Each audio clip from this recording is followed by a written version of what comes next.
Ya, selamat siang Bapak Ibu semuanya. Terima kasih sudah hadir pada kegiatan webinar siang hari ini.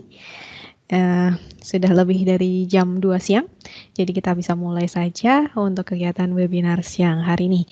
Ya, Bapak Ibu, perkenalkan terlebih dahulu, barangkali ada di antara Bapak Ibu yang baru pertama kali bergabung mengikuti rangkaian webinar siang ini. Saya Ningkuliati, Bapak Ibu dari MIC Enterprise sebagai salah satu global training partner dari Microsoft. Di sini saya akan berperan sebagai moderator pada kegiatan webinar siang hari ini. Di mana pada kesempatan kali ini Bapak Ibu kita akan membahas tentang Enabling Office 365 Workload for Collaboration. Di mana webinar akan berjalan kurang lebih selama 1,5 jam ke depan yang akan dibagi menjadi beberapa sesi, yakni sesi pemaparan materi, kemudian ada sesi praktik, dan yang terakhir adalah sesi diskusi dan umpan balik. Nah, khusus untuk sesi diskusi dan umpan balik Bapak Ibu, nanti itu Bapak Ibu dimohon untuk dapat melakukan 2 aktivitas tambahan selain kita melakukan proses diskusi, yakni melakukan redeem code dan pemberian umpan balik kepada kami. Redeem code-nya Bapak Ibu bisa dilakukan dengan cara mengakses portal Microsoft Educator Center di education.microsoft.com, sign in menggunakan akun Office 365 ataupun akun personal yang dimiliki oleh Bapak Ibu. Nanti ketika telah berhasil sign in, Bapak Ibu bisa langsung mengarahkan ke bagian profil. Oke, suaranya putus-putus ya. Sebentar, saya coba ganti koneksi terlebih dahulu. Mohon maaf.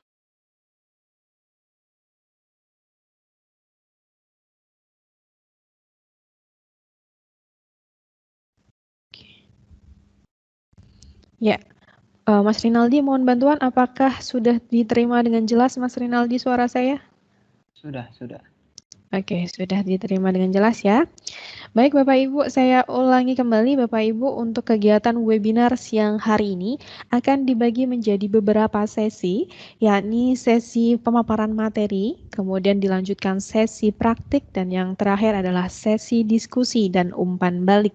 Pada saat sesi diskusi dan umpan balik, Bapak Ibu dimohon untuk dapat melakukan 2 aktivitas tambahan selain melakukan proses diskusi, yakni melakukan redeem code dan pemberian umpan balik.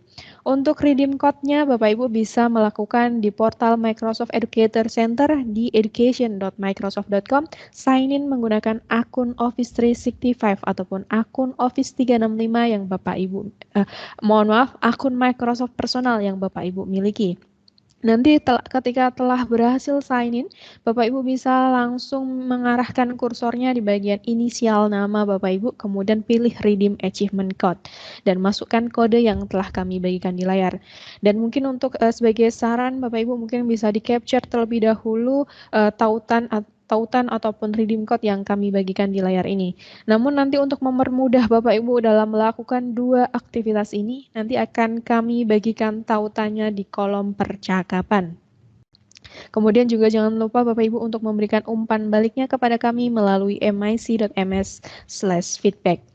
Kemudian aktivitas webinar siang hari ini Bapak Ibu kami rekam dari awal hingga akhir, sehingga apabila Bapak Ibu ingin mengakses rekamannya kembali, Bapak Ibu bisa mengaksesnya di eke.ms/teamsid. Di sana Bapak Ibu bisa mengaksesnya di dalam folder live webinar. Di sana telah tersedia untuk rekaman webinar hari ini nanti, ataupun rekaman webinar sebelumnya, ataupun juga tersedia berbagai macam konten tentang Office 365 dengan berbagai macam skenario yang dapat Bapak Ibu akses secara gratis. Nah, bagi Bapak Ibu barangkali yang baru pertama kali bergabung, saya informasikan Bapak Ibu bahwa education.microsoft.com merupakan sebuah portal sumber daya belajar yang dapat Bapak Ibu akses secara gratis. Di sana telah tersedia berbagai macam kursus yang dapat Bapak Ibu ikuti sehingga nantinya Bapak Ibu bisa mengoptimalkan layanan dari Microsoft yang telah dilanggan dengan berbagai macam skenario sehingga bisa meningkatkan keluaran pembelajaran. Baik Bapak Ibu, untuk menyingkat waktu, kita akan langsung memasuki sesi pemaparan materi. Namun sebelum itu saya ingatkan kembali Bapak Ibu untuk proses diskusinya. Nanti Bapak Ibu bisa menggunakan dua fitur, yakni fitur percakapan dan fitur mikrofon. Namun kami mohon bantuan Bapak Ibu apabila ingin menggunakan fitur mikrofonnya, Bapak Ibu mohon dapat raise hand terlebih dahulu agar nanti dapat kami persilahkan Bapak Ibu untuk mengaktifkan fitur mikrofonnya. Kemudian juga Bapak Ibu kami sarankan apabila Bapak Ibu memiliki bandwidth yang terbatas dapat menonaktifkan fitur video ataupun incoming videonya.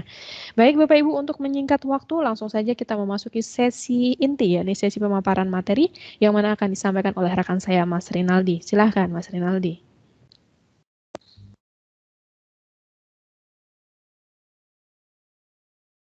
Oke, cek.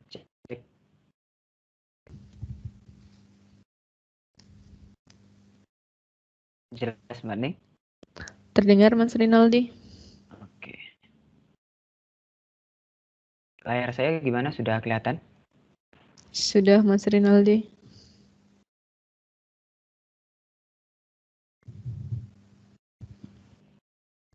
Oke, baik. Assalamualaikum warahmatullahi wabarakatuh. Selamat siang dan salam sejahtera buat kita semua Bapak Ibu sekalian. Pada kesempatan kali ini kita akan sama-sama belajar kembali. Ya, ini mungkin yang kesekian kalinya kita melaksanakan webinar. Yang mana pada kesempatan kali ini kita akan mengambil sebuah judul yang sangat menarik sekali sebenarnya. Karena di sini nanti kita akan lebih banyak bermain tentang sisi admin ya. Nanti akan kita coba bermain juga dengan sisi admin. Biasanya kita cuma bagaimana cara untuk penggunaan layanan yang ada di Microsoft 365 dan juga nanti bagaimana cara untuk membuat sesuatu hal di layanan Microsoft 365. Tapi pada kesempatan kali ini kita akan sedikit berbeda. Nanti kita akan coba untuk membahas sedikit ya tentang sisi adminnya juga. Baik Bapak Ibu sekalian, pada kesempatan kali ini kita akan mengangkat sebuah tema yaitu Enabling Microsoft 365 Workload for Collaboration. Jadi nanti kita akan coba untuk bagaimana membuat pekerjaan kita itu lebih mudah dengan Microsoft 365 ini sehingga nanti mempermudah saya, kita semua dalam proses kolaborasi. Saya Rinaldi, selaku Microsoft Certified Educator. Mari kita mulai. Pertama, Bapak Ibu sekalian, ada 3 agenda secara garis besar yang akan kita bahas. Pertama, Managing Microsoft 365 Collaboration Workload. Yang kedua ada Managing Stream Capabilities. Yang ketiga, yang terakhir, yaitu Managing Power Automate dan juga Power Apps. Jadi ketiga hal ini akan menjadi pokok pembahasan kita, yang mana nanti juga harapannya Bapak Ibu sekalian mengetahui ketiga hal ini setelah menyelesaikan proses webinar pada siang hari ini. Pertama, kita langsung masuk ke pembahasan yang pertama, Managing Microsoft 365 Collaboration Workload. Jadi nanti kita akan coba untuk membahas yang masalah ini. Bagaimana sih sebenarnya untuk mengelola Microsoft 365 ini sehingga dapat digunakan untuk proses kolaborasi. Pertama, Bapak Ibu sekalian, di dalam Microsoft 365 atau 365 ini, ya dulunya itu istilahnya Office 365. Jadi kalau misalnya Bapak Ibu sekalian agak kurang canggung mendengar Microsoft 365, itu dahulu itu namanya Office 365 ya. Jadi di Microsoft 365 ini kita dapat membuat sebuah tempat ya, yang mana nanti tempat ini dapat kita gunakan antara kita dengan orang-orang tertentu melakukan kolaborasi ya. Jadi nanti kita dapat untuk membuat grup di Microsoft 365 ini. Jadi Bapak Ibu sekalian, grup ini sendiri adalah sebuah layanan yang keanggotaan dasar yang mendorong semua kerja tim di Microsoft 365.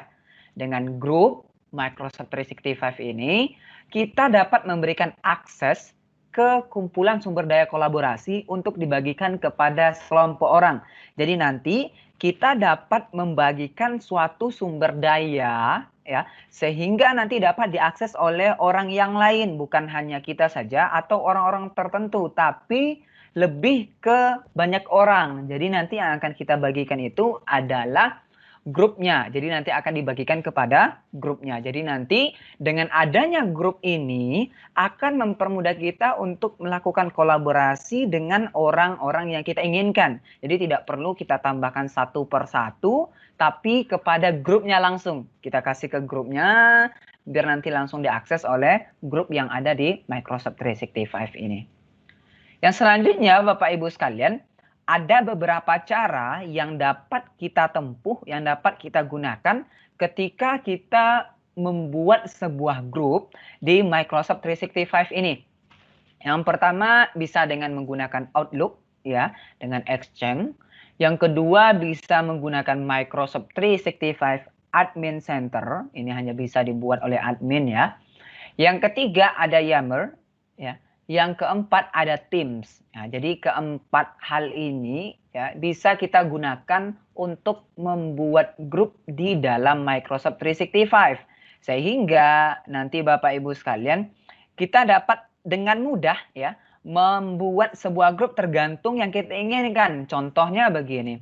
Kalau misalnya kita ingin mengirimkan email kepada orang lain, ya mungkin nanti kepada berbagai macam orang, ya mohon maaf, kepada berbagai orang, bukan hanya satu saja, ya kepada beberapa orang, nah itu lebih tepat ya, kepada beberapa orang, maka nanti kita bisa menggunakan grup di Outlook. Jadi nanti ibaratnya kita tak perlu untuk menambahkan satu persatu orangnya, tapi langsung dengan grup kita langsung bisa menggunakannya di Outlook. Ya. Yang kedua, kita bisa membuat grup tersebut di dalam Microsoft 365 Admin Center. Jadi ini Admin Center ini Bapak Ibu sekalian adalah sebuah layanan yang akan didapatkan oleh admin yang ditunjuk oleh suatu institusi. Jadi nanti ada beberapa orang yang akan menjadi admin di dalam suatu tenan itu. Ada yang sifatnya itu admin global dan admin-admin yang lainnya. Nanti kita coba lihat satu persatu kira-kira admin yang ada di dalam Microsoft 365 ini apa saja ya. Yang ketiga ada Yammer dan yang terakhir ada Teams ya. Di Teams ini baik di Yammer maupun di Teams itu dapat kita buatkan grup ya. Dapat kita buatkan grup. Kalau di Yammer ini kurang lebih seperti ini Bapak Ibu sekalian. Jadi nanti kita bisa melakukan kurang lebih semacam komunitas ya, semacam komunitas yang mana nanti di dalam komunitas tersebut kita dapat untuk membagikan ide, dapat untuk ibaratnya memberikan penghargaan terhadap pencapaian orang lain, dapat membuat sebuah polling ya. Jadi nanti dengan Yammer ini akan mempermudah kita melakukan komunikasi ya, kolaborasi. Jadi nanti kita bisa untuk mengirimkan sebuah postingan ya, dalam Yammer itu kurang lebih semacam kita membuat posting terus nanti ada orang yang mereplaynya, itu bisa di komennya, itu bisa kita lakukan di Yammer ini. Dan juga kita bisa membuatkan grup di sana sehingga nanti yang ibaratnya mendapatkan notifikasi yang bisa membaca ide yang kita berikan tadi hanya orang-orang yang kita tambahkan itu. Sedangkan orang-orang yang tidak kita tambahkan masuk ke dalam grup tidak akan mendapatkan notifikasi ataupun ide yang kita berikan, yang kita bagikan tadi kalau misalnya kita menggunakan Yammer. Yang terakhir kita bisa menggunakan Teams ya. Kalau kita membuat sebuah grup di dalam Teams Bapak Ibu sekalian, sebenarnya terdapat berbagai cara ya. Bisa digunakan langsung dari Microsoft 365. Jadi nanti kita buatkan grup di Microsoft 365, terus nanti langsung dihubungkan ke Microsoft Teams, itu bisa. Atau kita buatkan langsung dari Microsoft Teams-nya. Jadi nanti kita buatkan grup langsung dalam Microsoft Teams-nya. Karena skema yang ada di dalam Microsoft Teams ini banyak sekali. Bisa untuk chat personal, ya. Bisa untuk chat ke banyak orang, namanya grup. Bisa chat kepada conversation kepada kelas, ya. Jadi bisa personal, bisa secara grup, bisa secara kelas, bahkan bisa menggunakan yang meeting, ya. Banyak sekali skenario yang dapat digunakan ketika kita membuatkan grup ya ataupun melakukan komunikasi di dalam Microsoft Teams ini. Selanjutnya, Bapak Ibu sekalian, sebenarnya bagaimana sih kita itu bisa untuk mengelola grup yang ada di Microsoft 365 ini ya. Yang pertama, Bapak Ibu sekalian, adalah dengan cara kita mengelola layanan tersebut ataupun aplikasi tersebut ya lewat aplikasi itu sendiri ya. Lewat aplikasi itu sendiri. Contohnya, ketika kita membuat sebuah grup di dalam Yammer, atau misalnya membuat grup di Outlook, atau misalnya kita membuatkan grup di dalam Microsoft Teams, maka kita bisa mengelola siapa yang kita tunjuk sebagai owner, siapa yang kita tunjuk sebagai adminnya, itu dapat kita kelola langsung dari aplikasi tersebut. Jadi ibaratnya kita langsung dari dalam aplikasinya dapat kita kelola. Yang kedua, cara untuk mengelola grup yang ada di Microsoft 365 ini, kita dapat menggunakan pusat admin Microsoft 365 ya. Tentunya Bapak Ibu sekalian, pusat admin ini tidak sembarangan orang yang memiliki ya. Hanya orang-orang tertentu saja yang diberikan akses untuk dapat mengakses admin Microsoft 365 ini. Dan itu pun tidak semua admin yang dapat mengakses ya, yang dapat mengotak-atik sesuatu yang ada di dalam Microsoft 365 Admin Center ini.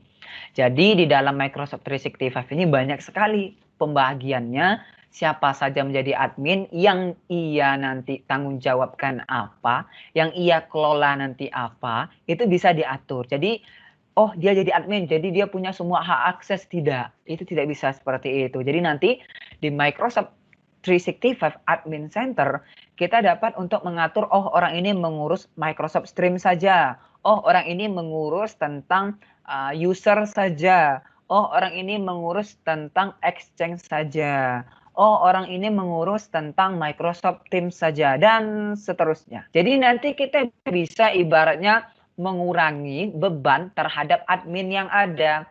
Karena adminnya sudah dibagi-bagi. Jadi admin untuk ini, oh ini, admin untuk itu, oh Sianu, dan seterusnya. Jadi nanti tidak ibaratnya satu yang jadi admin, ya semuanya dia kelola. Itu nanti akan ibaratnya memperberat ya, memberatkan ya, pihak admin ya. Jadi nanti dengan adanya pembagian admin yang lebih mendetail akan mempermudah Microsoft 365 untuk dikelola. Selanjutnya, kontrol pengaturan privasi untuk siapa yang bisa melihat konten grup ya. Jadi nanti kita dapat untuk mengontrol pengaturan privasi untuk siapa yang bisa melihat konten grup ya. Biasanya Bapak Ibu sekalian, di dalam Microsoft 365 itu kita dapat untuk melakukan kolaborasi. Hampir semua produk layanan yang ada di Microsoft 365 dapat digunakan untuk melakukan kolaborasi ya. Tapi Microsoft 365 tidak ibaratnya langsung dapat berkolaborasi, tidak ada ibaratnya batasan, tidak ada privasi yang diberikan, tidak.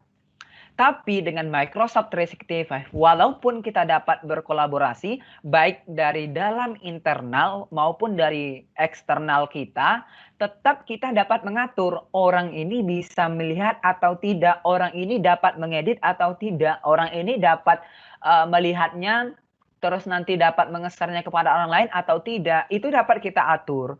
Jadi nanti ibaratnya ketika kita mempunyai kontrol pengaturan privasi ini, kita dapat mengelola siapa saja yang boleh melihat. Kita dapat mengelola siapa saja yang boleh mengedit. Kita dapat mengelola, setiap orang boleh melihat dan boleh mengedit. Itu dapat kita lakukan ya ketika kita mengelola grup yang ada di Microsoft 365 ini.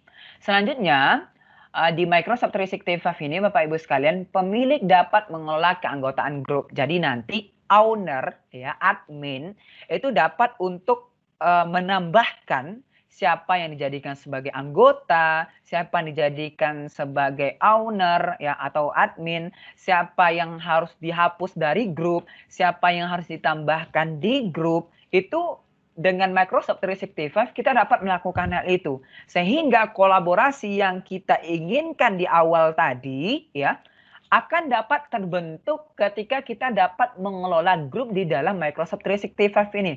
Kolaborasi Bapak Ibu sekalian adalah proses antara lebih dari satu orang ya yang dapat melakukan komunikasi, yang dapat melakukan interaksi, yang dapat melakukan sesuatu hal ya yang mana mereka dapat meningkatkan efisiensi dan juga efektivitas bekerja mereka.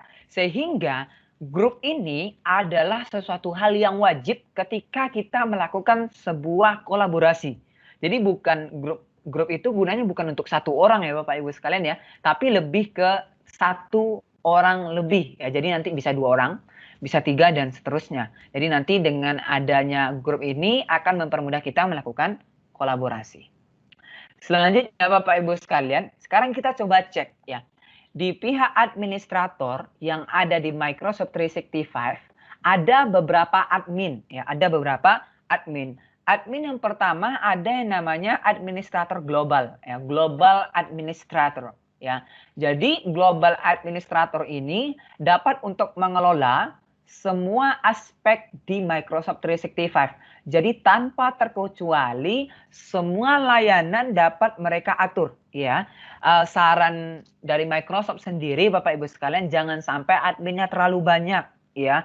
Bisa sampai 20 orang jangan. Karena nanti semakin banyak adminnya semakin mudah juga ibaratnya mungkin ada penyadapan, mungkin ada ibaratnya hack dan lain sebagainya. Maka di sini jangan sampai pihak admin itu lebih dari 10 orang ya. Jadi nanti hanya orang-orang tertentu saja di bagian global admin ini ya. Contohnya cuma 2 orang atau 3 orang saja di pihak global admin ini. Karena ini sangat mempengaruhi nanti mengenai keamanan yang ada di Microsoft 365 yang ada di tenan Bapak Ibu sekalian. Jadi nanti jangan sampai global admin ini terlalu banyak ya, karena untuk celah yang akan muncul nanti juga akan membesar seperti itu. Selanjutnya ada administrator yang dapat dikustomisasi. Ada yang mengurus tentang Exchange administrator, ada yang mengurus tentang license di administrator, ada mengurus tentang SharePoint administrator, ada Teams administrator, report reader, bahkan juga ada user administrator, dan banyak sekali sebenarnya Bapak Ibu sekalian ya peran yang dapat dikustomisasi di dalam administrator itu sendiri. Jadi nanti mereka akan mempunyai hak ya, hak dan juga wewenang di dalam layanan yang sudah diberikan itu. Jadi contohnya nih, saya memberikan hak akses ya sebagai admin kepada Mbak Ning contohnya di dalam SharePoint. Maka nanti di dalam SharePoint ini Mbak Ning akan dapat untuk mengelola grup, akan dapat untuk mengelola hal-hal lain yang tidak dimiliki oleh pihak lain ya, yang tidak akan dimiliki oleh pihak yang bukan administrator di dalam SharePoint itu ya. Jadi nanti dengan adanya pembagian yang lebih mendetail seperti ini akan mempermudah ya, akan lebih ibaratnya meningkatkan efisiensi kerja karena sudah dibagi berdasarkannya jobnya masing-masing. Contohnya nanti ada admin yang mengurus tentang reset password, maka nanti mereka hanya untuk reset password saja. Contohnya nanti ada admin yang masalah exchange, maka mereka nanti akan mengurus tentang apa ya, tentang email saja ya, tentang email saja. Maka nanti disesuaikan dengan perannya masing-masing dan itu akan mempermudah pihak administrator global. Jadi nanti jangan sampai semua beban ini dipegang oleh administrator global ya. Karena itu nanti akan memperberat kerjaan dari administrator global ini. Yang selanjutnya Bapak Ibu sekalian, kita dapat mengaktifkan akses pengguna ke fitur dengan menetapkan lisensi. Jadi nanti ketika kita memberikan sebuah account Office Microsoft 365 kepada seseorang, maka nanti kita akan dapat mengatur orang tersebut mendapatkan lisensi terhadap aplikasi apa saja. Itu bisa kita pilih ya di dalam pihak administratornya. Jadi nanti orang ini boleh mengakses ini aplikasinya, itu dapat dilakukan. Jadi nanti Bapak Ibu sekalian ketika kita memberikan assign sebuah lisensi kepada sebuah account, maka nanti kita bisa memilih ya aplikasi apa saja, layanan apa saja yang mereka miliki seperti itu. Selanjutnya Bapak Ibu sekalian, administrator di Microsoft 365 ini akun pengguna tanpa lisensi yang ditetapkan. Jadi nanti ada beberapa pengguna yang tidak mempunyai lisensi, tapi masih bisa masuk ke Microsoft 365, ya, tidak memiliki akses ke fitur apapun, ya. Biasanya itu digunakan untuk akun administratif saja. Jadi terdapat beberapa hal yang dapat kita manfaatkan ketika kita ada di dalam administrator Microsoft 365 ini, Bapak Ibu sekalian. Selanjutnya, ya, ada hal yang juga penting yang bisa kita manfaatkan di Microsoft 365 ini. Ada konektor namanya. Konektor ini akan menghubungkan antara layanan kita dengan beberapa layanan yang lainnya. Contohnya ada RSS, Twitter, GitHub, ya, Stack Overflow, Bing News, ya, ada juga Teams dan lain sebagainya. Jadi nanti dengan adanya konektor ini akan memperkaya dan juga memperluas hazanah suatu grup yang ada di dalam Microsoft 365 ini, Bapak Ibu sekalian. Jadi nanti akan mempermudah kita dalam melakukan kolaborasi seperti itu. Jadi dengan adanya konektor-konektor ini akan mempermudah kita melakukan kolaborasi dan lain sebagainya. Selanjutnya, Bapak Ibu sekalian, kita akan coba untuk praktik ya beberapa hal. Pertama, kita akan coba praktik bagaimana, kita akan coba praktik untuk mengetahui fungsi dari setiap admin yang ada di Microsoft 365. Yang kedua, kita akan coba untuk membuat grup di Microsoft 365. Yang terakhir, kita akan coba untuk menambahkan admin yang ada di Microsoft 365. Saya akan coba masuk ke dalam sebuah portal Microsoft 365. Oke. Saya akan masuk ke pihak admin. Oke, Bapak Ibu sekalian. Ketika kita menerapkan ini, ketika kita ibaratnya masuk ke dalam portal ya, Microsoft 365, akan ada yang namanya admin seperti ini. Cuma tidak semua orang yang mendapatkan tampilan seperti ini. Jadi orang yang tidak diberikan akses ke admin, maka portal untuk ke admin nggak akan muncul seperti ini. Jadi nanti kita harus ibaratnya melihat dulu apakah kita sebagai admin atau tidak. Kalau misalnya tidak menjadi admin, ya kita tidak bisa mengakses ini. Ya. Selanjutnya saya ingin memperlihatkan untuk fungsi dari setiap admin, ya, role admin Microsoft 365, ya. Ada beberapa Bapak Ibu sekalian, biar nanti kita juga tahu ya, saya dan Bapak Ibu sekalian bisa memahami beberapa admin yang tersedia di dalam Microsoft 365 ini. Yang pertama, Bapak Ibu sekalian, ada namanya Exchange Admin, ya. Di sini dapat untuk lebih banyak ya mengurus tentang users email mailbox. Nah, jadi nanti lebih banyak mengurus tentang email ya. Jadi nanti akan lebih banyak mengurus tentang hal-hal yang berkenaan dengan itu. Yang selanjutnya ada global admin. Ya, global admin di sini ya, dia dapat untuk mengakses semua fitur yang ada di dalam pihak adminnya. Jadi nanti tidak ada batasannya sebenarnya ketika kita memberikan global admin ini. Ya, jadi nanti usahakan Bapak Ibu sekalian untuk yang global admin hanya orang-orang tertentu saja yang akan diberikan. Ya, ada global reader, ada group admin, ada help desk admin. Nah, ini bisa help desk admin ini biasanya kalau di beberapa institusi Bapak Ibu sekalian ada nanti tempat yang digunakan untuk mereka mereset password. Jadi dari pihak institusi tersebut tidak memperbolehkan user merubah passwordnya sendiri. Jadi nanti ketika user tersebut lupa passwordnya, mereka menyediakan sebuah layanan yang mana nanti ada admin yang bertugas untuk mereset password tersebut. Nah, itu namanya help desk admin. Jadi nanti disesuaikan dengan adminnya masing-masing. Selanjutnya ada Office Apps admin. Ini yang berhubungan dengan layanan-layanan berhubungan dengan Office seperti itu ya. Selanjutnya ada Service Support admin, ada SharePoint admin ya yang berhubungan dengan SharePoint-nya, apakah nanti dapat berkolaborasi dengan orang luar institusi kita, apakah dapat untuk berbagi file dengan orang-orang di luar institusi kita atau tidak, itu dapat dilakukan di dalam SharePoint admin ini. Selanjutnya ada Team Service Admin yang berhubungan dengan Microsoft Teams ya, yang mengelola meeting, yang menambahkan aplikasi-aplikasi yang ada di dalam Teams tersebut ya, yang menambahkan mengatur tentang client settings dan sebagainya itu di bagian Teams Service Admin. Selanjutnya ada user admin yang berfungsi untuk menambahkan user, ya, memberikan sebuah lisensi dan seterusnya. Jadi Bapak Ibu sekalian, dengan adanya pembagian admin yang ada di Microsoft 365 ini akan mempermudah kita dalam mengelola Microsoft 365 ini. Karena sebenarnya Bapak Ibu sekalian, di Microsoft 365 ini banyak sekali hal yang bisa kita kelola, ya. Jadi banyak sekali hal-hal yang kita kelola. Jadi kalau misalnya hanya cuma satu orang saja menjadi admin dan itu dia harus ibaratnya mengelola semua layanan yang ada, itu nanti akan sangat menyusahkan sekali dan juga akan berat sekali. Jadi kalau misalnya kita sudah berhasil masuk ke dalam Microsoft 365 Admin Center ini, di sini akan ada, ya, Admin Center apa? Ada SharePoint, Admin Center Exchange, Admin Center Teams, Admin Center Complaints, Admin Center Azure Active Directory, dan sebagainya. Ini semuanya bisa kita akses di bagian Admin Center.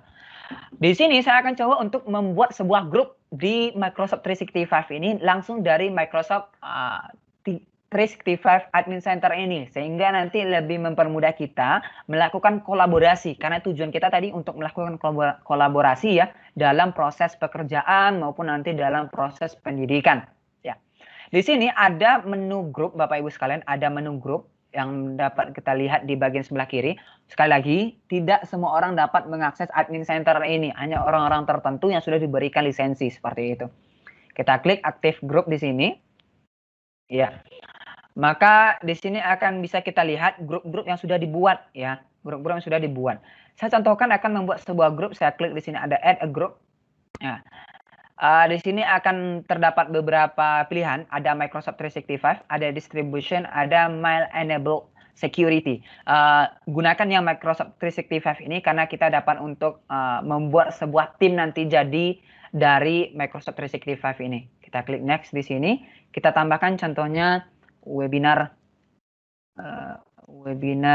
Microsoft seperti itu. Kita tambahkan deskripsi di sini, bisa ditambahkan bisa tidak, kita klik next. Selanjutnya saya tambahkan owner, ya, siapa ownernya? Contohnya saya sendiri, contohnya di sini, ya. Saya tambah next lagi.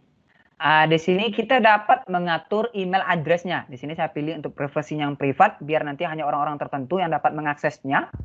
Di sini saya tambahkan grup email address-nya apa? Contohnya webinar Microsoft @guruinovatif.net, ya. Contohnya seperti ini. Ini kebetulan sudah ada, ya, 2020 contohnya. Jadi kita bisa untuk checklist di bagian sini. Jadi kita bisa langsung membuat Teams, ya, bisa langsung membuat Teams, ya, langsung dari grup ini. Jadi kita tidak perlu buat tim baru lagi ketika kita membuat grup di dalam Microsoft 365 ini. Kita klik next, ya, terus nanti kita klik create group. Butuh waktu Bapak Ibu sekalian karena di sini sudah jadi, ya, sudah jadi grupnya. Kita klik close. Sekarang kita coba cek, ya, webinar Microsoft 2020.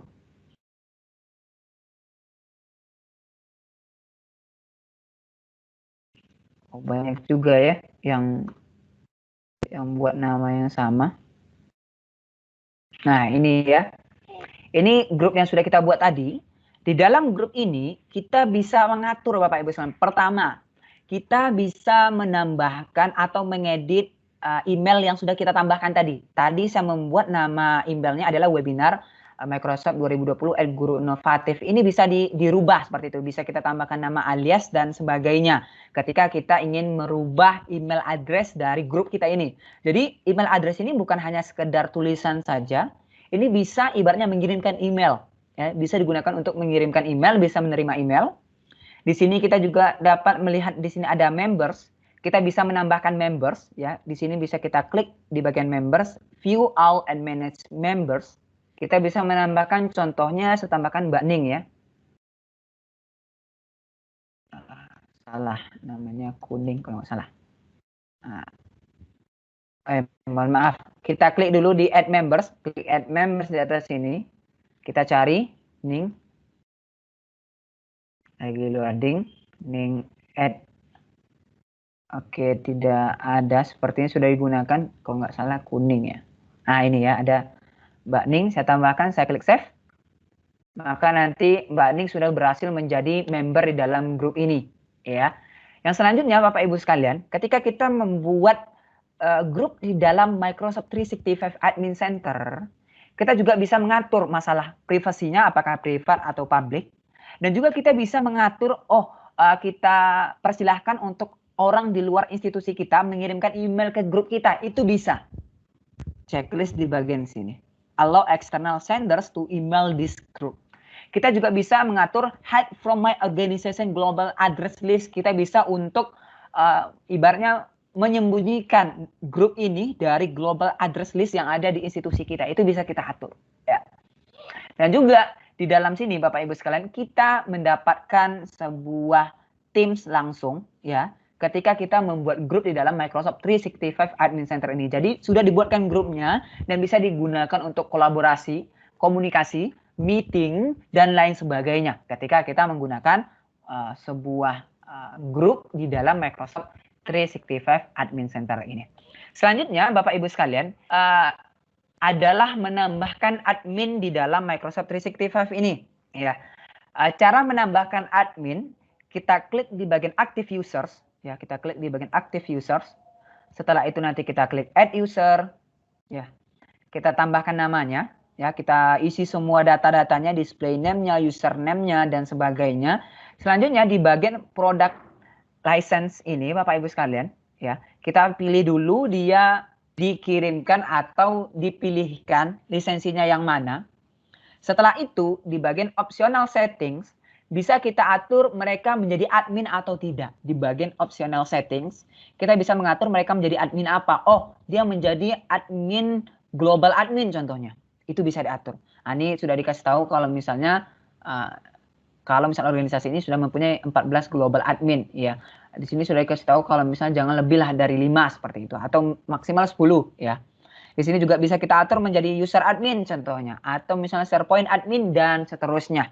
Jadi ketika kita berikan akses admin ini, mereka akan mempunyai sebuah tampilan portal admin seperti yang saya jelaskan ini, yang seperti saya tunjukkan ini, dan mereka dapat mengatur sesuai dengan yang mereka ibaratnya diberikan lisensinya. Ya, kalau misalnya tentang SharePoint admin, berarti yang bisa mereka atur ya tentang SharePoint aja nanti, bukan di bagian global admin atau di bagian user admin seperti itu.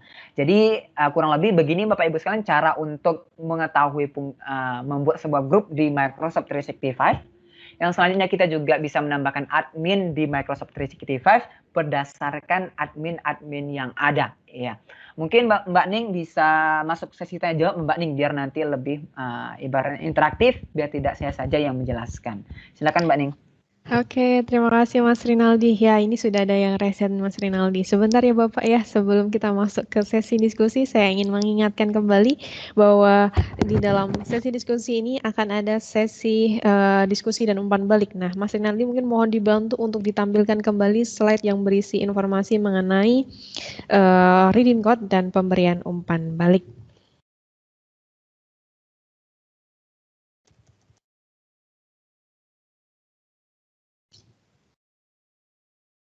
Nah, ini Bapak Ibu sudah ditampilkan oleh Mas Rinaldi bahwa di dalam sesi ini akan ada istilahnya kami minta bantuan Bapak Ibu untuk dapat melakukan 2 aktivitas tambahan, yakni melakukan redeem code dan pemberian umpan balik.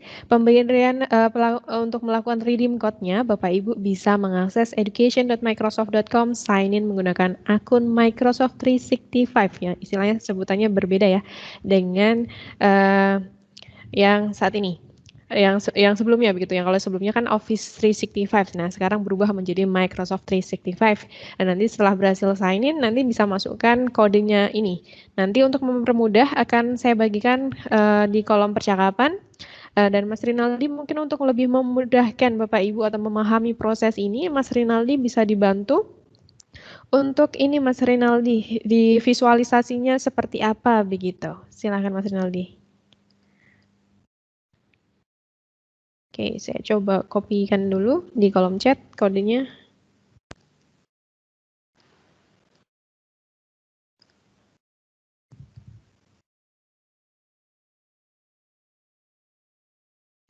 Ya, ini sudah ditunjukkan oleh Mas Rinaldi, sudah buka education.microsoft.com. Kemudian setelah itu Bapak Ibu bisa sign in menggunakan akun Microsoft 365 yang Bapak Ibu miliki. Kemudian nanti oke, tunggu prosesnya dulu. Nah, tautannya juga sudah kami bagikan di kolom percakapan ya Bapak Ibu. Nah, setelah berhasil sign in, Bapak Ibu bisa akses menu profile atau inisial nama Bapak Ibu. Nah, seperti ini. Nah, kemudian pilih redeem achievement card dan masukkan kode yang telah kami bagikan. Kalau kodenya sudah saya bagikan di kolom percakapan, Bapak Ibu bisa melakukan pengecekan di percakapan. Setelah itu klik redeem. Nah, proses redeem telah berhasil dilakukan. Setelah itu nanti Bapak Ibu jangan lupa untuk melakukan umpan balik ya. Umpan baliknya juga sudah kami bagikan di kolom percakapan di mic.ms/feedback. Oke, kita langsung saja masuk ke sesi diskusi. Ini sudah ada yang raise hand tadi, Bapak Opik Idham. Silakan Bapak, jika ada pertanyaan bisa diaktifkan terlebih dahulu fitur mikrofonnya. Baik, terima kasih. Mohon maaf, suara saya bisa didengar, Bu Ning? Ya, terdengar Bapak, silakan. Baik, terima kasih Pak Rinaldi. Saya mau tanya, tadi kebetulan mohon maaf nih kami masuk agak terlambat, namun saya kira akan menanyakan tentang untuk email group itu ya. Kalau email group tadi kan bisa dikirimkan ya, dikirimin dari eksternal. Apakah ketika jadi membernya dapat tembusan nggak ke email masing-masing? Itu yang pertanyaan satu. Jadi tadi kita membuat suatu grup ya di admin, kemudian ada member-membernya. Ketika diperbolehkan bahwa sender email dari eksternal masuk ke ke email grup tadi, apakah langsung ditembuskan ke member-member tersebut gitu? Nah itu mungkin pertanyaannya Bu. Terima kasih. Oke. Ya, terima kasih Bapak Idham atas pertanyaannya. Ya, Mas Rinaldi, mungkin bisa langsung ditanggapi pertanyaan dari Bapak Idham apabila kita mendapatkan email yang istilahnya berdasarkan grup tadi, apakah akan otomatis kita yang ada di dalam daftar member grup tersebut otomatis bisa. Silakan. Oke, sebentar saya coba perlihatkan dulu ya tampilannya.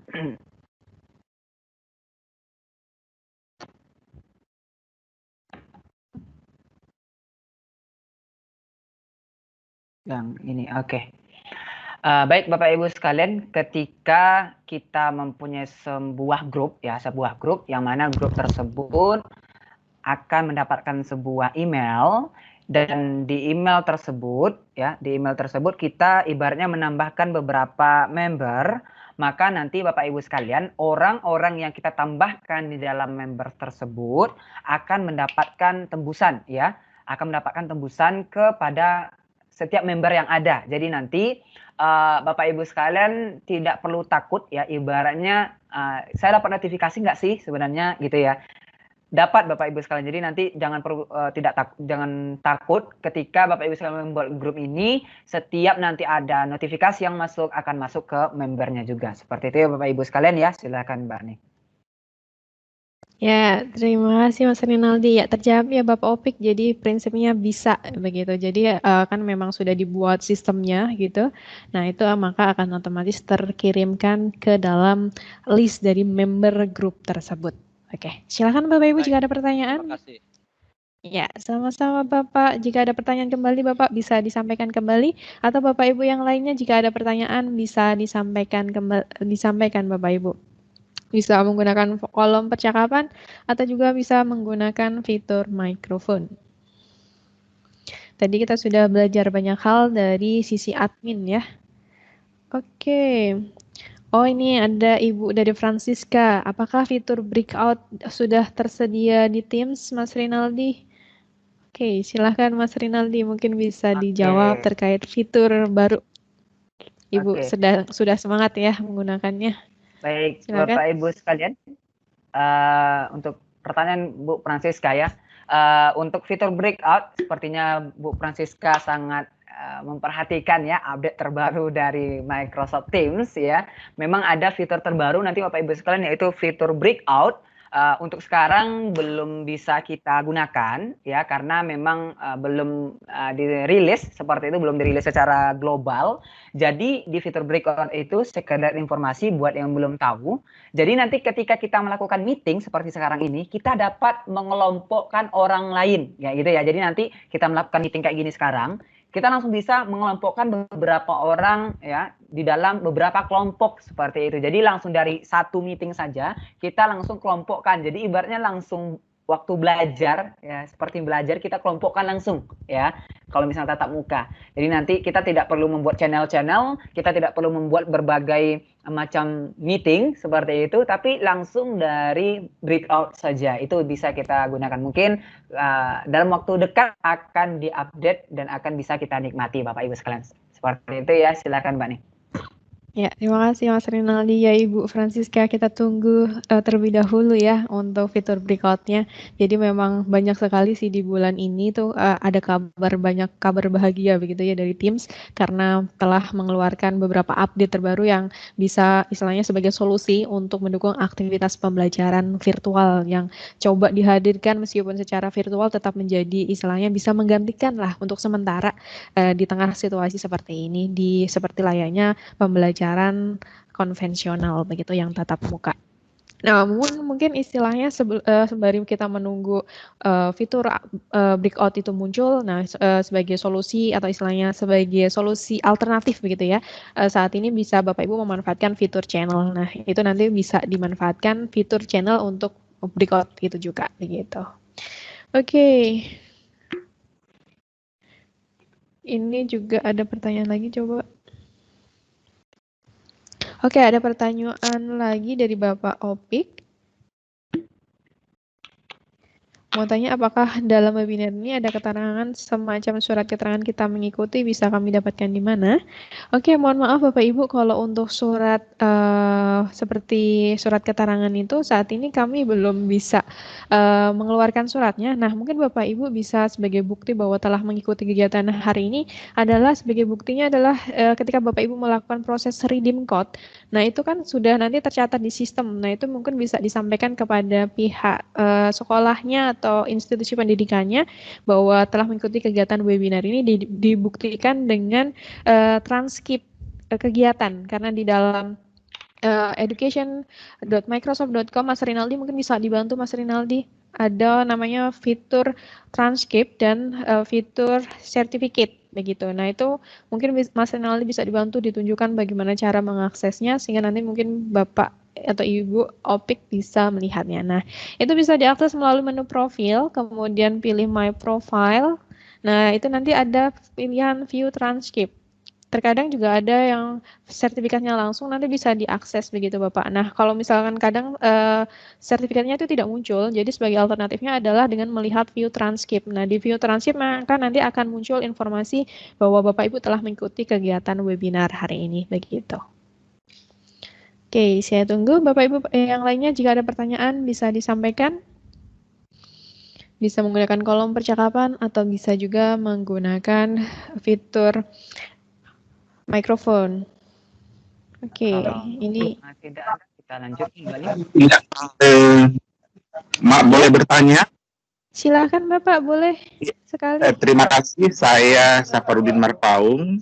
Mohon maaf sebelumnya saya baru pengguna baru, artinya baru mengenal Microsoft Teams ya. Halo? Ya, saya bertanya ya, karena baru mengetahui tentang Microsoft Teams ini. Pertanyaan saya yang pertama, kalau kita melakukan katakanlah daring pembelajaran melalui Microsoft Teams, berapa jumlah peserta yang boleh mengikuti kegiatannya secara gratis dari siswa nantinya, kemudian berapa lama durasi tersebut, dan mengenai kuota, mohon maaf, apakah Microsoft Teams ini juga perbandingan kuotanya dibanding dengan dibanding dengan Zoom Meet lainnya bagaimana? Demikian, mohon maaf kalau penyampaiannya kurang tepat. Terima kasih. Oke, terima kasih Bapak Safarudin. Ya, terima kasih telah mengenal Microsoft Teams. Nah, nanti mungkin ketika Bapak sudah mengenal, maka akan jatuh cinta dengan Microsoft Teams gitu. Karena Microsoft Teams memiliki fitur yang sangat lengkap sekali Bapak Ibu untuk mendukung aktivitas pembelajaran di dalam kelas, mulai dari pembuatan kelas virtual, kemudian pelaksanaan tugas pembelajarannya, baik itu model sinkron ataupun asinkron, kemudian ada penugasan di dalamnya, kemudian juga ada pengarsipan kelas juga. Nah, itu banyak sekali Bapak Ibu. Nah, silakan Mas Rinaldi mungkin bisa langsung saja ya istilahnya ditanggapi atas pertanyaan Bapak Safarudin begitu, yang baru berkenalan dengan Microsoft Teams dan mungkin nanti akan jatuh cinta dengan Microsoft Teams. Silakan Mas Rinaldi. Oke, saya coba untuk perlihatkan ya Bapak ya, biar nanti lebih enak juga.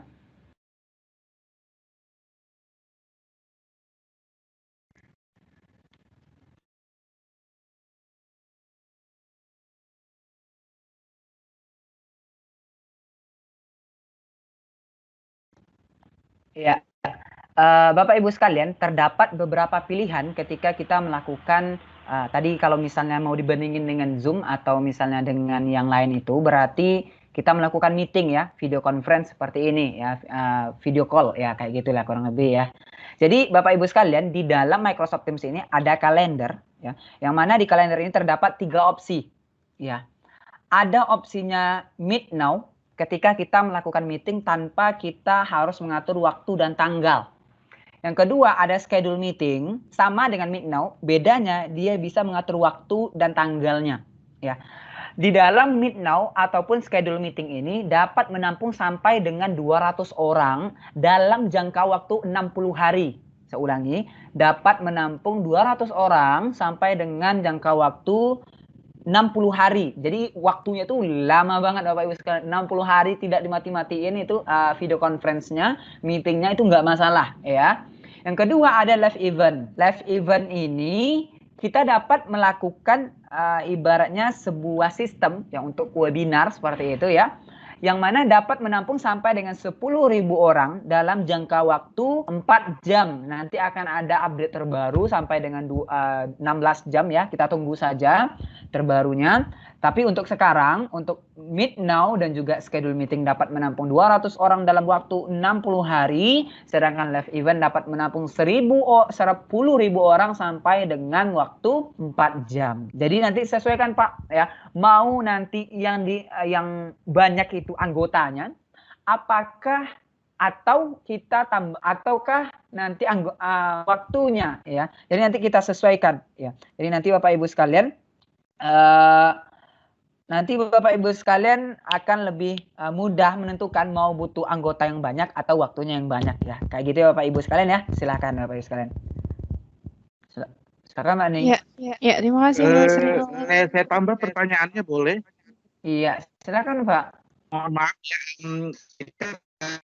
apakah penggunaan Microsoft Teams ini ada yang versi gratisnya seperti Zoom meeting tersebut? Mohon maaf sebelumnya itu saya tanyakan. Kemudian kalau memang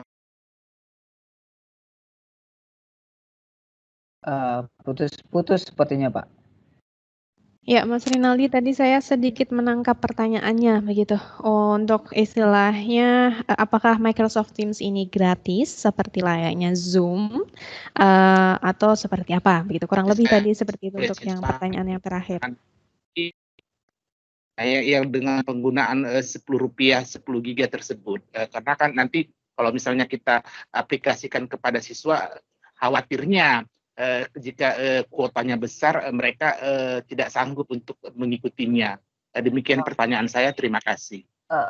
Bisa diulangi nggak Pak, kira-kira Pak tadi kira-kira untuk pertanyaan yang kedua tadi itu apa? Tadi agak penggunaan Microsoft Teams ini versi gratis atau berbayar? Itu kesimpulannya. Oke, Bapak Ibu sekalian, untuk Microsoft Teams ini gratis ya. Jadi kalau misalnya Bapak Ibu sekalian ingin mendaftarkan ya sekolahnya dan ingin mendapatkan fitur Microsoft Teams ini, dapat mengakses di bit.ly. Gimana Mbak Ning? Mungkin Mbak Ning bisa membantu untuk cara pendaftarannya itu. Oke, Bapak Ibu, untuk mendapatkan Office 365 secara gratis bisa diakses di bit.ly/office365/strip4 Strip Education. Nah, itu untuk mendapatkan Office 365 secara gratis Bapak Ibu. Itu di dalamnya sudah include Microsoft Teams ya Bapak Safarudin begitu. Di dalamnya sudah termasuk Microsoft Teams, dan Microsoft Teams juga termasuk dalam aplikasi yang dimasuk istilahnya yang dari Telkomsel kalau tidak salah, yang masuk ke dalam versi yang gratis atau masuk ke dalam aplikasi yang ada sumbangan dari pemerintah. Iya, dibiayai dari pemerintah. Ya pemerintah. benar ya, subsidi Ya. dari pemerintah ya, benar. Iya, benar sekali Bapak. Jadi memang masuk ke dalam sana begitu. Nah, ini Bapak Rahmadi juga sudah dibagikan, tautannya juga bisa langsung juga di Excel juga masuk. Ya, intinya Microsoft Teams ini sudah masuk ke dalam dukungan yang yang didukung oleh pemerintah begitu, ada subsidi dari pemerintah begitu Bapak Ibu. Nah, misalkan Bapak Ibu yang mungkin baru mengenal ya tentang Microsoft Teams ini, nah sebagai Bapak Ibu bisa mengikuti kursus-kursus yang ada di portal education.microsoft.com tadi yang sudah istilahnya Mas Rinaldi mungkin bisa dibantu Mas Rinaldi dibukakan kembali bagaimana mengikuti kursus-kursusnya. education.microsoft.com, nanti sign in menggunakan akun Office 365 yang sudah Bapak Ibu miliki, kemudian pilih courses, nanti akan tersedia berbagai macam kursus. Nah, itu yang istilahnya di dalam portal ini Bapak Ibu kursusnya semua gratis, namun memang tidak semuanya berbahasa Indonesia. Nah, apabila Bapak Ibu ingin memiliki istilahnya mengakses yang berbahasa Indonesia, kami sarankan Bapak Ibu bisa mengakses di maribelajar.org, di sana di dalam /webinar ataupun tutorial. Kalau misalkan di tutorial itu biasanya bentuknya lebih singkat-singkat ya. Tapi apabila Bapak Ibu ingin mengakses yang maribelajar.org/webinar, itu skenarionya dijelaskan secara lebih lengkap bagaimana pemanfaatan Microsoft Teams untuk mendukung aktivitas pembelajaran dan sebagainya begitu. Nah, kemudian untuk ini Oke, ada pertanyaan. Nah, kita fokus ke sini dulu ya Bapak Ibu ya. Jadi prinsipnya Bapak Ibu memiliki beragam sumber daya belajar aslinya yang disediakan oleh Microsoft. Bisa istilahnya langsung akses di education.microsoft.com, nanti kursus-kursusnya free semua. Nah, apabila ingin mengakses yang berbahasa Indonesia bisa akses di maribelajar.org. Ini yang kami kelola secara pribadi begitu ya, secara kami kelola sendiri. Nah, itu konten-kontennya bahasa Indonesia dan istilahnya terdapat beragam skenario yang bisa diterapkan yang biasa atau lumrahnya dilakukan di dalam aktivitas pembelajaran. Semuanya kontennya gratis Bapak Ibu, tinggal Bapak Ibu mungkin meluangkan waktunya untuk mempelajari produk-produk dari Microsoft ini, karena ketika kita eksplor lebih dalam lagi aslinya sangat bermanfaat sekali untuk mendukung aktivitas pembelajaran di dalam kelas. Oke, kemudian ada pertanyaan dari Ibu Francisca.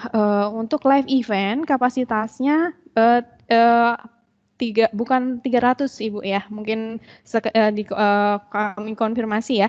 Kalau untuk live event itu maksimal adalah 10.000 dan itu berdasarkan update terbaru bisa mencapai 20.000 ya Mas Rinaldi ya. Iya. Di tengah adanya corona ini untuk update terbarunya.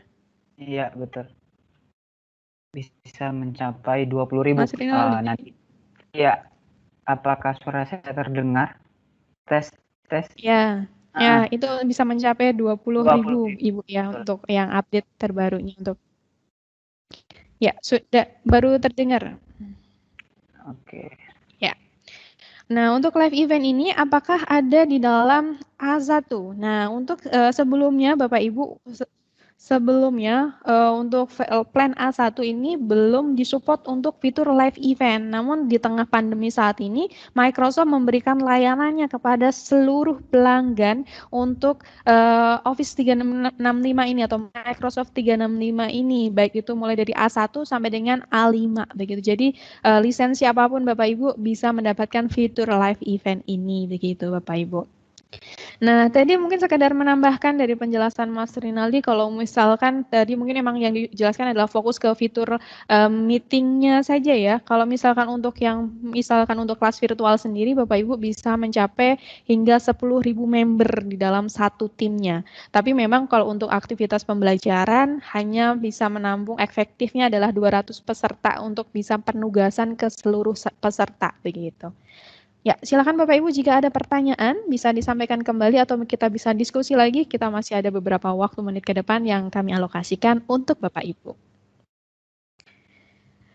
Oke, untuk live event saya kira di A3, di A1 fiturnya di mana ya? Oke, fitur A1-nya sama saja Bapak Ibu untuk mengaksesnya di kalender, kemudian nanti pilih ini seperti yang dilihat oleh Mas Rinaldi yang ditampilkan. Mungkin Mas Rinaldi bisa di zoom out begitu, nampak lebih jelas.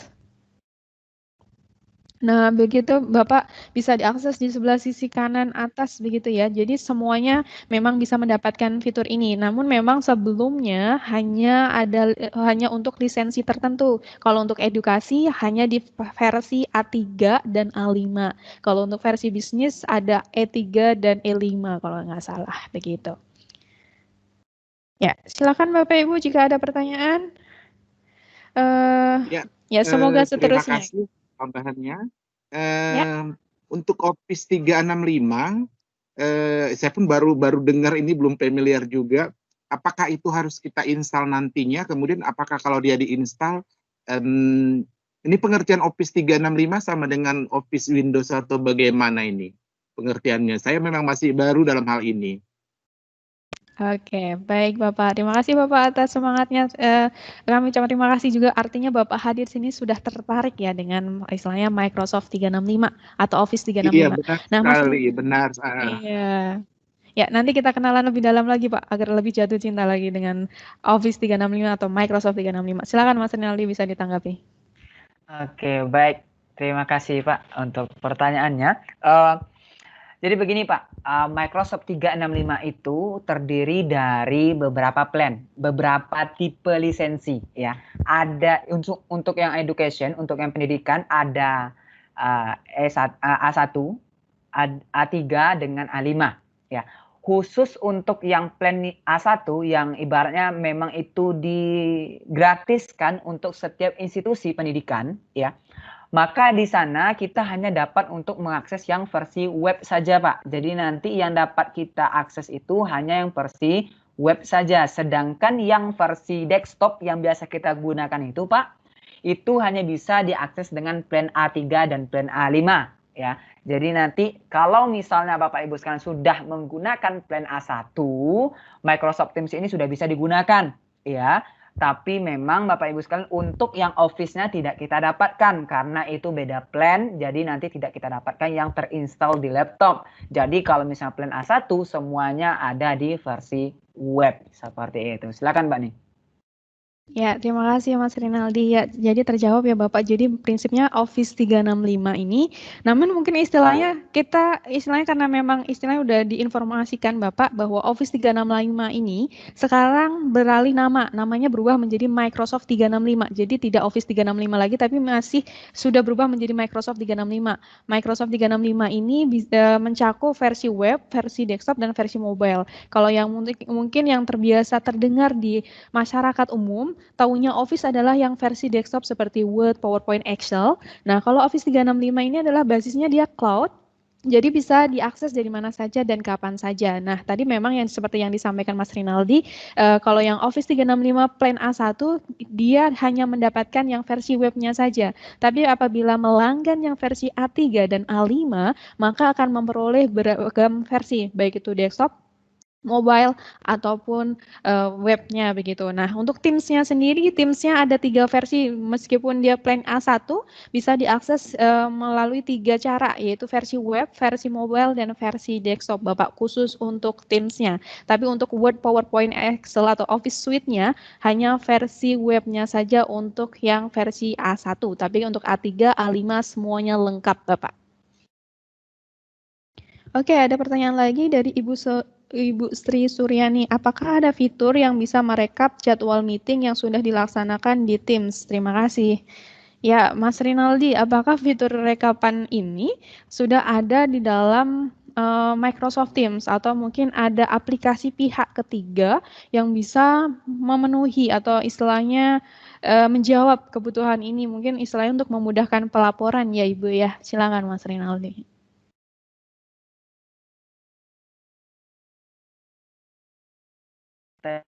Tes ya. Saya mau konfirmasi dulu apakah yang pertanyaan Bu Sri Suryani ini maksudnya adalah peserta yang hadir waktu meeting ataukah jadwal meeting yang ada di dalam kalender kita. Kalau misalnya yang ibu tanyakan adalah yang untuk waktu meeting, ya, yang untuk waktu meeting, apakah kelihatan Mbak nih ini saya sekarang share screen-nya? Terlihat Mas Rinaldi. Kalau misalnya yang ibu tanyakan adalah untuk merekap siswa nanti yang ikut pada proses pembelajaran itu siapa? Contohnya sekarang nih kita melakukan webinar ya. Ini kan yang hadir 10 orang ya. Tadi ada 10 orang. Maka yang 10 orang ini kami akan mendapatkan mereka masuknya jam berapa, keluarnya jam berapa itu bisa didapatkan. Syaratnya pertama hanya bisa didapatkan oleh orang yang membuat meeting. Ini yang pertama. Yang kedua, yang mendapatkan itu nanti orang yang membuat meeting tersebut harus sign in, harus masuk ketika proses kegiatan itu berlangsung. Jadi nanti ketika kita ibaratnya membuat sebuah pembelajaran dengan menggunakan Microsoft Teams ini, tatap muka seperti ini ya, dengan video, maka ketika kita sebagai organizer-nya, sebagai pembuatnya, ya, maka kita akan mendapatkan list daftar orang yang hadir pada meeting tersebut. Caranya diklik di bagian participants, nanti akan ada titik 3 di sini, ada titik 3 di atas ini, akan ada beberapa pilihan, ya. Akan ada beberapa pilihan yang mana pilihan tersebut salah satunya adalah nanti kebetulan bukan saya yang buat, Mbak Ning yang buat, jadi di sini nggak ada muncul tampilan orang yang hadir pada meeting tersebut. Selanjutnya kalau misalnya ditanyakan adalah jadwal meeting selama contohnya dalam 1 pekan kayak contohnya seperti itu ya Bapak Ibu sekalian ya. Kalau misalnya ingin melihat jadwal meeting yang ada di dalam 1 pekan di dalam Microsoft Teams ya. Misalnya dalam 1 minggu ini Teams mana saja melaksanakan meeting. Oke. Kalau misalnya yang ditanyakan adalah jumlah meeting yang kita punya dalam 1 pekan itu, Bapak Ibu sekalian, kalau dari saya pribadi, ya, kalau dari tim sendiri itu belum bisa untuk menginclude itu, belum ada fitur untuk melihat rapat itu ataupun meeting itu dilaksanakan pada tanggal sekian itu belum bisa, ya. Cuma Bapak Ibu sekalian, ketika kita melakukan meeting tersebut ya, saran saya Bapak Ibu sekalian, kita bisa cek nanti di bagian kalendernya ya. Memang kita tidak bisa untuk ekspor seperti itu ya, kita tidak bisa ekspor, tapi ketika Bapak Ibu sekalian nanti membuat sebuah meeting ya, dengan contohnya di Outlook di kalender ya, maka nanti ketika kita klik event baru ya, akan muncul di dalam kalender kita ini nanti, kegiatan-kegiatan yang ada ya. Biasanya saya juga lihat di dalam ini ya, di dalam Outlook biasanya untuk kegiatan-kegiatan yang ada. Jadi kalau untuk merekap semua meeting yang ada itu belum disediakan di dalam Microsoft Teams seperti itu Mbak Ning. Silakan Mbak Ning. Oke, terima kasih Mas Rinaldi. Ya, mungkin saat ini kita tunggu update-nya terlebih dahulu ya Bapak Ibu ya. Oke, Mas Rinaldi, ini ada pertanyaan dari Bapak Johannes Trinugroho. Apakah rekaman meeting di Teams bisa dilihat di stream atau otomatis nempel di stream? Silakan Mas Rinaldi. Baik, terima kasih Bapak Ibu sekalian. Jadi hasil rekaman meeting di Teams itu harus diunduh dulu. Jadi sejak pandemi ini, mungkin karena semakin banyak orang menggunakan Microsoft Teams ya. Jadi Microsoft sekarang membatasi untuk waktu bisa mengakses video tersebut hanya 20 hari ya, hanya 20 hari. Jadi nanti hasil meeting di Teams itu harus diunduh dulu ya. Silakan diunduh, baru nanti Bapak Ibu sekalian dapat untuk melihatnya di stream ya. Microsoft sudah melakukan update masalah ini. Jadi nanti Bapak Ibu sekalian silahkan ketika melakukan meeting tersebut di-download terlebih dahulu baru nanti bisa di-upload dan seterusnya. Karena nanti akan hilang ya setelah 20 hari seperti itu. Silakan Mbak Ning.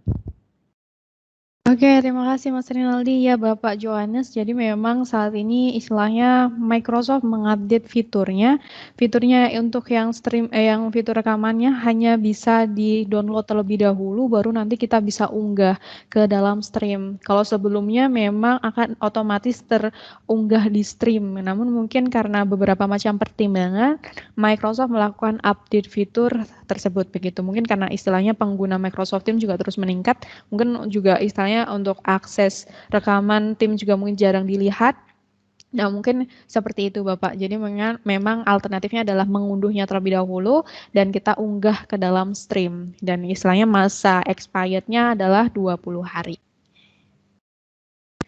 Nah, ya Ibu Francisca, dulunya memang tidak ada masa expirednya, tapi untuk saat ini sudah ada fitur update-nya, sudah ada masa expirednya, ya ini selama 20 hari saja, begitu. Oke, hanya rekamannya tidak langsung muncul selesai meeting ya. Rekamannya langsung selesai meeting, Bapak. Jadi saat itu juga biasanya langsung meeting. Jadi mungkin tidak mencapai 1 jam itu tidak mencapai. Paling istilahnya kadang misalkan kita rekamannya meetingnya hanya hitungan menit, itu akan otomatis langsung begitu. Tapi kalau misal yang masih beberapa jam gitu, biasanya mungkin cuma 5 menit begitu, nanti udah langsung ada 5 menit sampai 15 menit udah otomatis ada begitu. Jadi beda dengan seperti Webex, kalau nggak salah itu waktu tunggunya lebih panjang, ada sampai 3 jam kalau nggak salah ya, kalau tidak salah. Jadi memang untuk untuk Microsoft Teams, untuk penyediaan ininya, hasil rekamannya cepat begitu Bapak. Bisa minta KB-nya, ini mohon maaf Ibu, untuk Ibu Francisca, KB-nya maksudnya seperti apa ya maksudnya? Oke, saya tunggu. Ya, saya tunggu responnya. Oke. Bisa minta knowledge base-nya.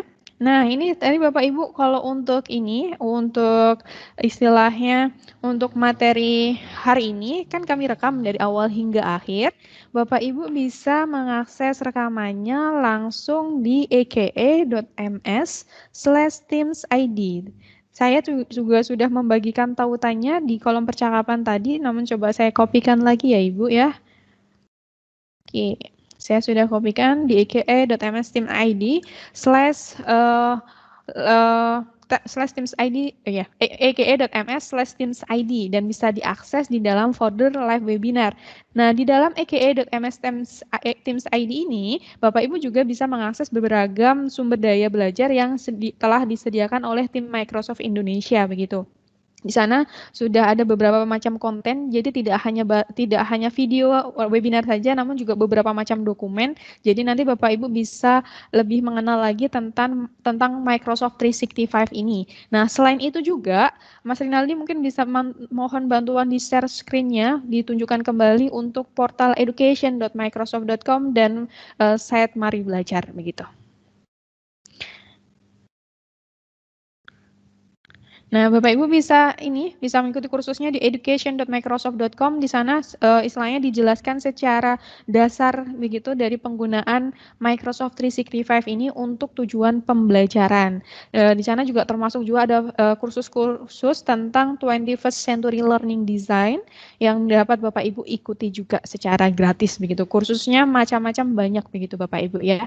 Bisa education.microsoft.com ataupun bisa maribelajar.org yang skenario pembelajarannya disesuaikan dengan yang biasa terjadi di lingkungan pembelajaran begitu.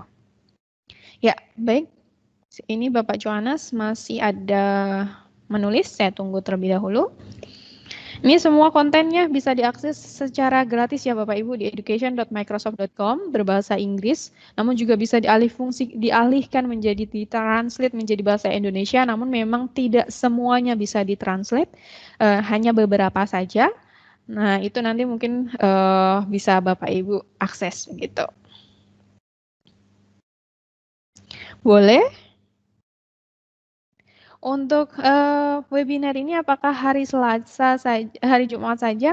Bapak Ibu untuk webinar ini kebetulan kami biasanya menyelenggarakannya hari Selasa dan hari Jumat Bapak. Dan kebetulan untuk minggu ini, untuk di bulan ini kebetulan jadwal kami hanya untuk sampai di tanggal ini saja. Untuk jadwal webinar selanjutnya masih didiskusikan kembali sehingga nanti tunggu update-nya saja dari tim Microsoft Indonesia begitu ya Bapak.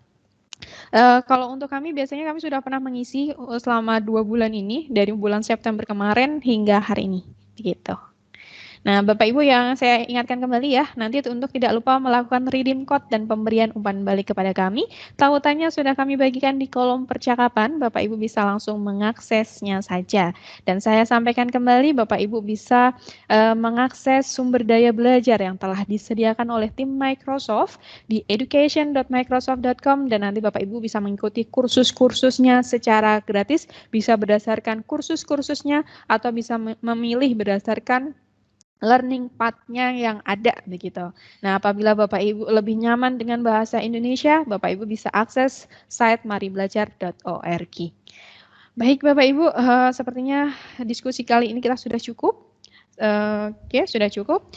Dan semoga Bapak Ibu bisa memperoleh manfaat atas keikutsertaan Bapak Ibu pada kegiatan hari ini, dan tentunya dapat mendukung aktivitas pembelajaran Bapak Ibu di dalam kelas, mampu mendukung inovasi pembelajaran yang dapat Bapak Ibu lakukan di dalam kelas, dan tentunya meningkatkan keluaran pembelajaran. Saya dan Mas Rinaldi pamit untuk sesi webinar hari ini. Kurang lebihnya kami mohon maaf. Terima kasih. Selamat siang.